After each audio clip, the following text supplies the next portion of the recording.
what the governor originally proposed. But as Donald Trump continues his assault on workers, healthcare, and our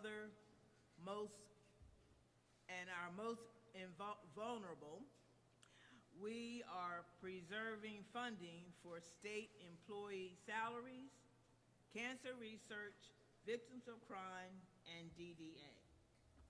We are raising revenue. We are asking the wealthiest Marylanders to pay their fair share. We are putting our state in line with others like Texas, Washington, D.C., and Ohio by enacting a 3% fee on IT services. And as Donald Trump obsesses over cutting taxes for the top 1%, we are providing tax breaks to low and middle income Marylanders who will struggle the most under his administration. Let's be very clear. Donald Trump doesn't care about us. He doesn't care about Maryland. He doesn't care about the federal workers in Woodlawn, or the teachers in Howard County, or the farmers on the Eastern Shore, or the medical researchers in Montgomery County. He's out there every day disseminating our workforce and wrecking our economy. Donald Trump has shown us his values. Our budget, our Democratic budget, which invests in our workplace, in public education, in health care, and in transportation, reflects ours.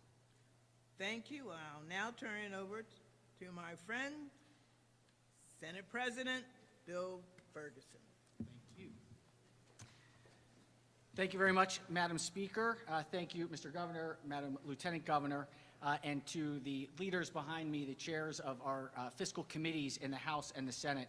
I'm deeply thankful for their work over these last 70 days. We are announcing today a significant framework for the state budget.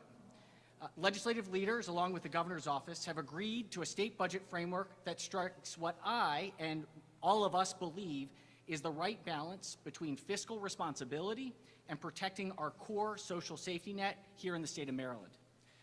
The Senate, House, and governor's teams have worked diligently over these last 70 days to put forward a budget framework that I strongly believe sets Maryland on the right path at this critical moment in time.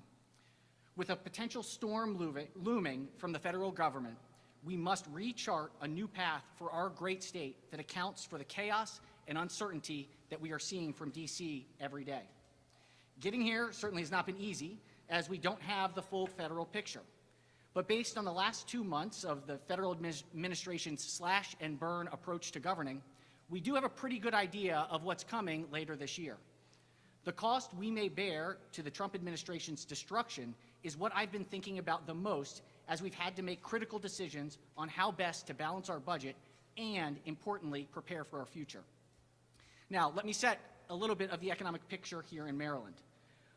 Right now, we currently rely on less than a third of our economy to provide 100% of our sales tax revenue. That no longer makes sense for our state. This budget framework includes important and responsive changes to tax policy, funding for education, and adjustments to state spending, changes that will have a net positive impact on Maryland residents and businesses alike. Let's dive into some of the key highlights. In order to achieve our revenue numbers, we had to consider many possibilities and proposals.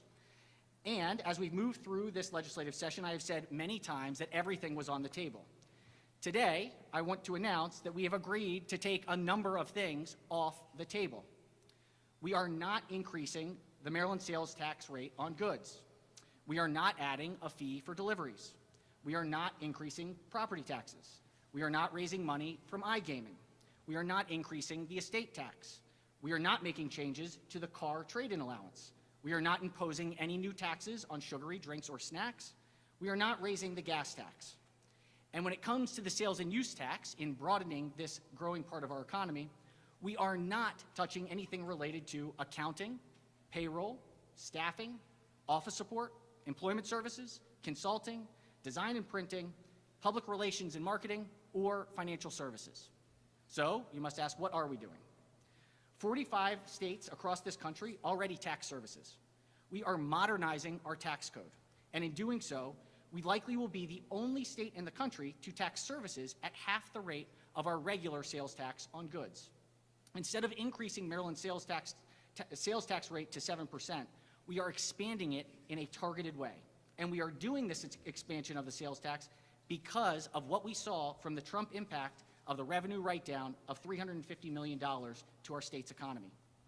This budget introduces an expansion of revenues on data and IT services at half the rate of the current rate on goods. As our economy increasingly becomes digital, this revenue expansion acknowledges the growing role of IT in our daily lives and business operations, and the use of technology to replace workers.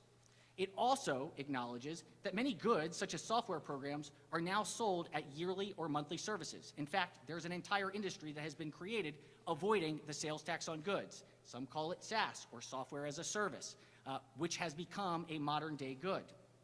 Now, let's talk about the personal income adjustments. We are creating a high-income tax bracket, ensuring that the wealthiest Marylanders contribute their fair share.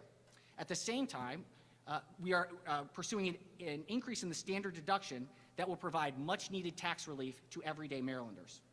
This adjustment strikes the right balance. It ensures fairness while also supports working families. Another key change is an increase in the gaming and cannabis tax rates. Maryland is aligning these rates with our neighboring states, ensuring we remain competitive while generating an additional revenue for state programs. Additionally, the budget framework includes federal government spending triggers. This is really important. This provision is designed to protect Maryland residents from potential disenrollment because of federal changes. It ensures that those who rely on federal benefits are informed, prepared, and can advocate for their continued access to essential service regardless of what happens at the federal level. Finally, we must acknowledge the tough choices that come with responsible budgeting. Under this proposal, we are cutting at least $2.3 billion to navigate economic uncertainties and the unpredictable federal landscape in both cuts and reductions.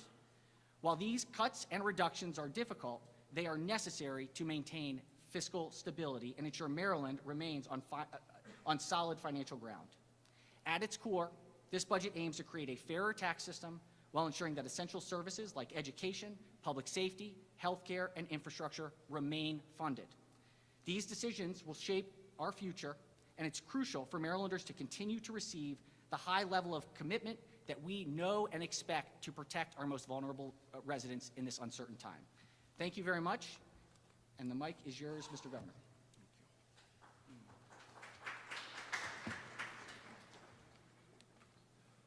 Thank you so much, and good afternoon. I am proud to announce that our administration has reached an agreement on a framework for the final budget with the Maryland House of Delegates and the Maryland State Senate. And to fully appreciate the significance of this moment here today, you have to remember the path that got us here in the first place.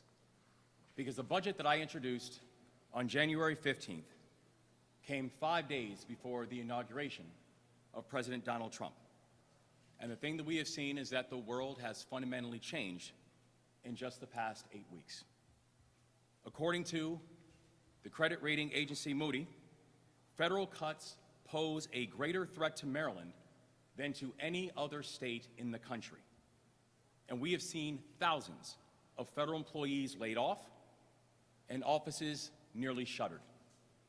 The president has launched a reckless trade war with our allies, including our largest trade partners, and those tariffs could mean over a $2 billion impact on our economy and directly harm our people. We're talking about the poultry farmer in the Eastern Shore, who's now paying 25% more. We're talking about the dock worker in Baltimore, who now has less work because there's less cargo. We're talking about the restaurant owner in Western Maryland who can't afford tomatoes or avocados or eggs, many of the basics that they rely on to keep their business going. And if we needed any more evidence that the Trump-Vance administration is a clear and present danger to our economy and to our people, just last week, President Trump announced his intention to cancel the FBI headquarters project in Prince George's County, Maryland. Maryland was selected as the best place for the FBI to meet its public safety mission. It's a project that would generate over $4 billion in economic activity for Marylanders. It's a project that would bring over 7,500 jobs. It's a project that was a decade in the making, and he canceled it by a press conference without warning, without speaking to Congress, without speaking to us as a state, simply announcing that he would not go to Maryland because, as he called it, it is a liberal state. But while we've watched dysfunction and chaos from Washington, here in Annapolis, we've been working together. We will never compromise, ever, on protecting Marylanders against any threat, no matter who makes it. And that's exactly what this budget delivers. This is a product of days and weeks and months of partnership. And I'm proud to stand with Lieutenant Governor Miller. And I want to thank Speaker Jones and President Ferguson and their staffs. And I also want to take a moment to thank Chair Atterbury, Chair Barnes, and Chair Gazzoni for their outstanding work as well. Now, at the start of session, I laid out 3 principles that our budget needs to meet. The first is that we need to reform our tax code, and we will not do it on the backs of middle-class families.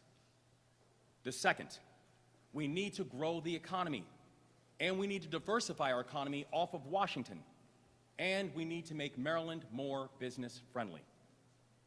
And the third, we need to and we will invest in our people. And I'm proud to report that our agreement hits all 3 of those targets. To grow our economy, we need to ensure that this is the best place to start and run and build a business. And we've agreed to invest in industries of the future that will grow Maryland's economy and create jobs like cyber and quantum and AI. And we will also protect incumbent industries and sectors that is at the heart of our larger prosperity, from our ports to our trade assets. And importantly, we need to diversify our economy because we can no longer count on Washington, D.C. to sustain our economic growth. Economic development investments in the final budget will go hand in hand with the legislation that we've introduced to grow the economy. We are streamlining state programs to make them more efficient and more effective. We are cutting red tape and reforming the procurement process to help our entrepreneurs build out their ideas and help them to bring them to scale. And we are transforming Maryland into a state that is unapologetically pro-business and unapologetically pro-growth, and not just in words, but also in deeds. Because of our emphasis on growth, our biggest framework will emphasize spending cuts over tax increases to help us to close the budget gap. Together with the House and the Senate, we've agreed on a framework that includes at least an additional $500 million in targeted cuts on top of the cuts that our administration has already proposed. This is the largest amount that has been cut from a Maryland state budget in 16 years. This is what responsible governance looks like. I also want to thank the General Assembly for studying our income tax reform plan and refining it to ensure that we hit our goal of delivering tax relief to the middle class, because this was not negotiable. Under this agreement, now 94% of Marylanders will either get a tax cut or see no change in their income taxes. That is even more than was proposed in our initial proposal. 94% of Marylanders will either get a tax cut or see no change in their income taxes. For a 3rd year in a row, there will be no increase in broad-based sales tax or state property tax. And yes, we are asking those of us who have done exceptionally well to pay slightly more, so we can have the best schools in the country, so we can support law enforcement and our firefighters, so we can make sure that we are growing our economy. We've spoken to Marylanders at all income levels about this plan.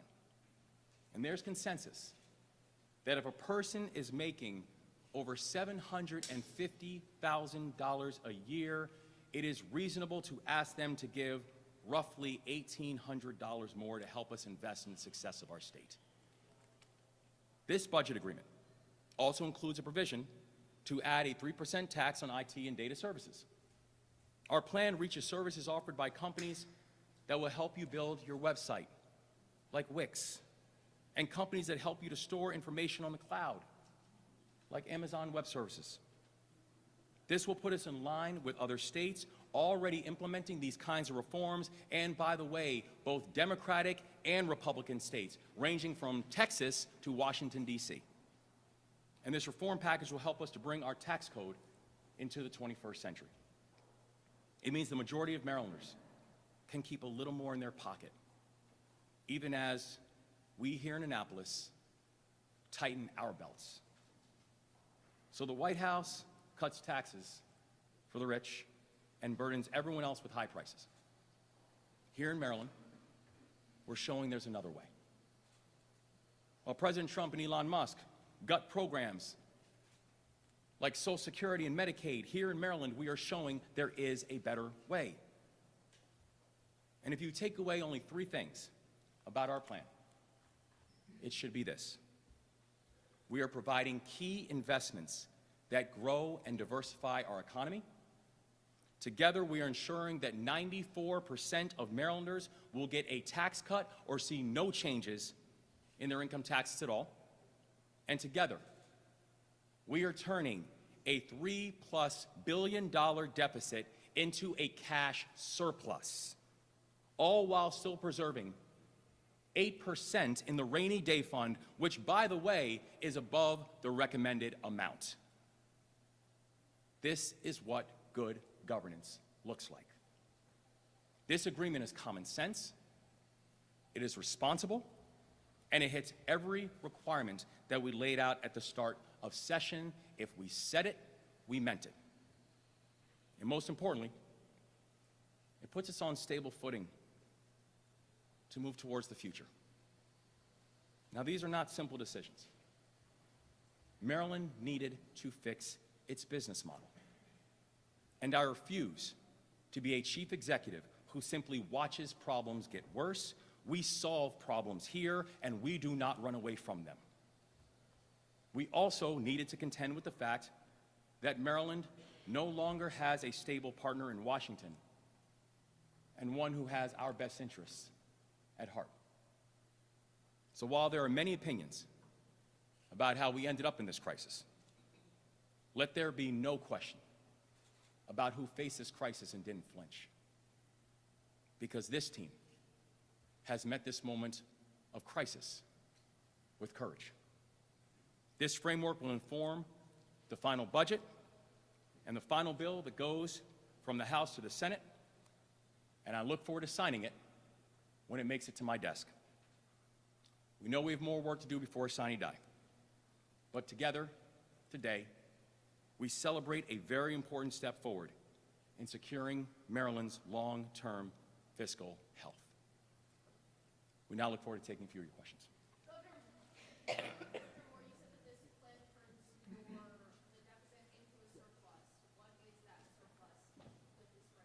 Well, we're still working through the final numbers, but the thing that we know is that when we came on board, not only did we have a $3+ billion structural deficit, which had been predicted literally since 2017, we knew that there was no way that we were just going to kick the can down the road.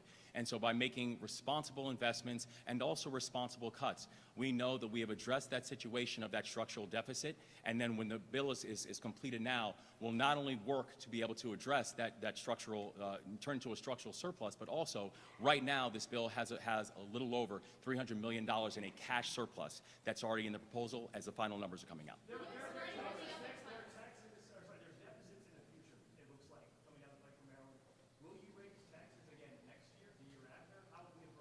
We're always going to make sure we're protecting Marylanders. And I've said before, I have a very, very high bar when it comes to how we're going to think about taxes. But I also know this, tax reform is incredibly important, and the tax reform that we are offering right now becomes incredibly important. It puts us along further lines with other states, as we mentioned before, but also what it does is it allows us to be able to say that we can have a responsible budgeting process when we're working together that helps to address the long-term needs and the hopes for the people of this state. Setting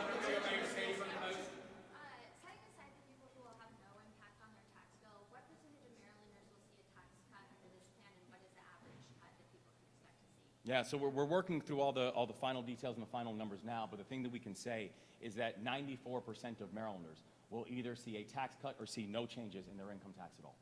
Regarding data services tax, two questions. One, do you have an expectation for how much revenue it's supposed to bring in? And two, is it possible that tax could apply to people's cell phone bills, which obviously includes data services? We're still working through all the final details right now, but the thing that we know was that we were not going to put the pressure, the additional financial pressure on middle-class families. That was something that became very important to us as we were working through it. And we've actually been working with a lot of the entities, especially even some of the entities who are going to have to pay a little bit more due to the data and IT attacks, and who also understand that as our economy has continued to evolve and as our economy has continued to change, that there is a need for people who are the main beneficiaries of that changing economy to be able to also pay a fair share. There's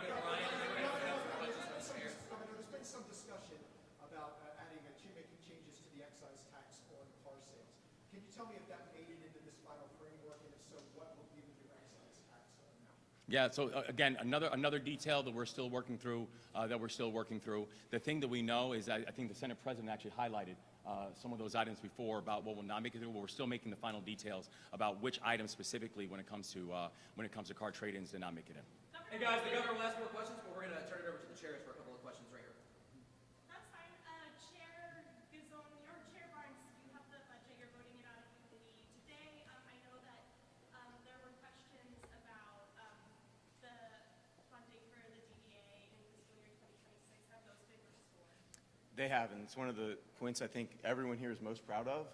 And I want to give a shout out to particularly Chair Gizon, who's worked on these issues for a decade. They are restored, working hand in hand with the community, the DDA community, and almost $150 million for 26, as well as the 25 restorations that we've already spoke about. Chair, where does the blueprint stand right now? Are the custom community schools and the collaborative time still in where we are? As you probably well know, the blueprint is not part of this budget.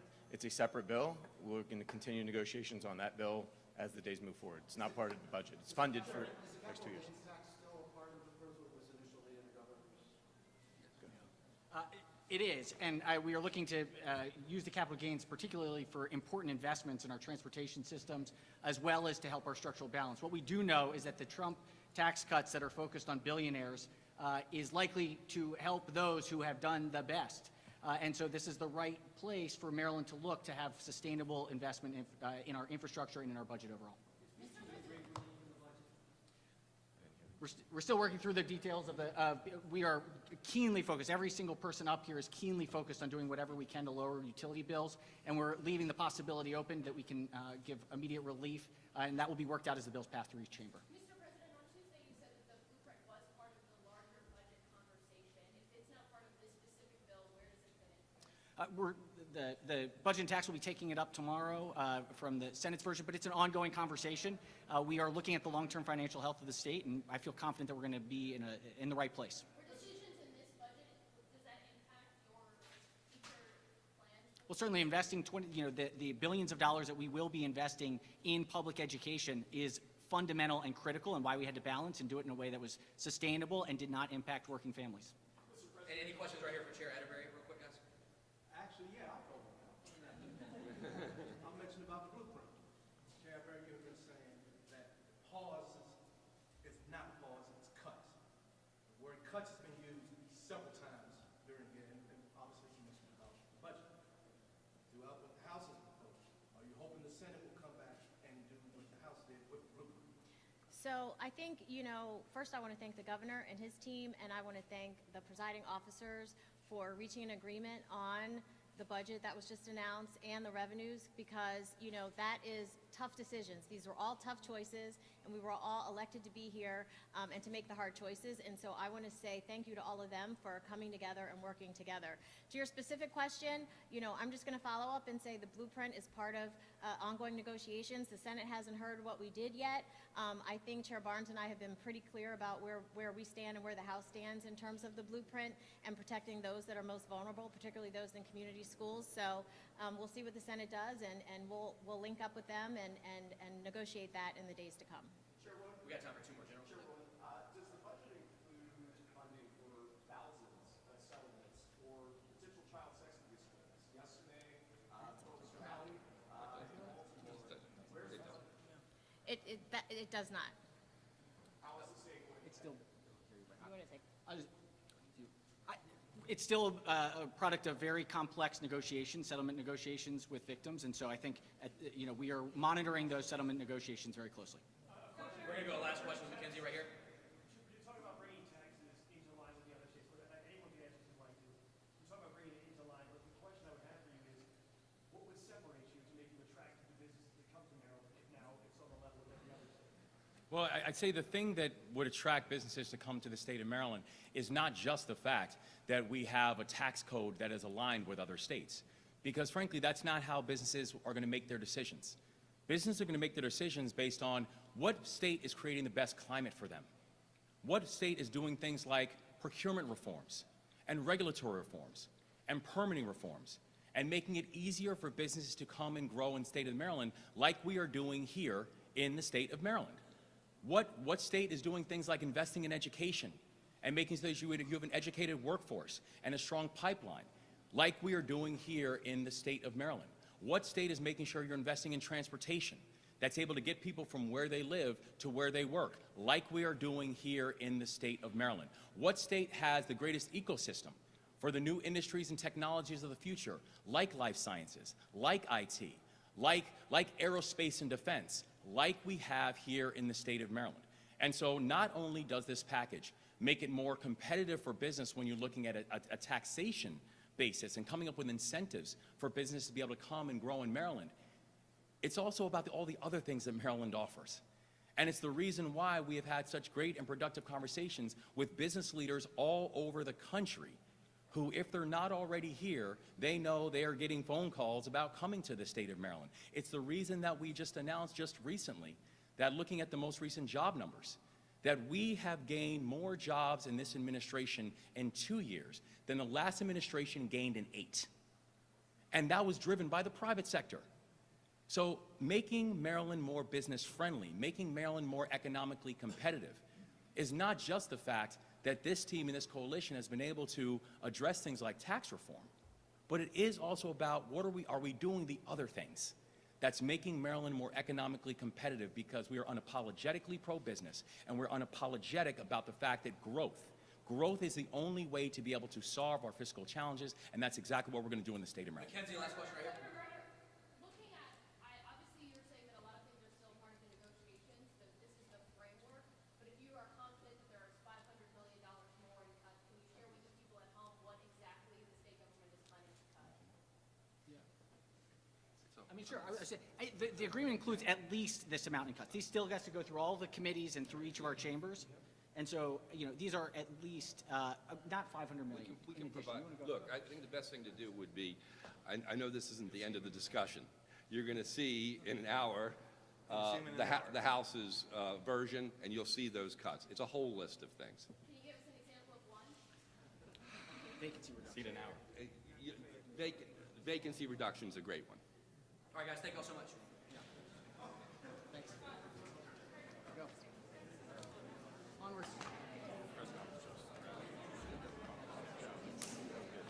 Congratulations. What's that? We did too. Set the table.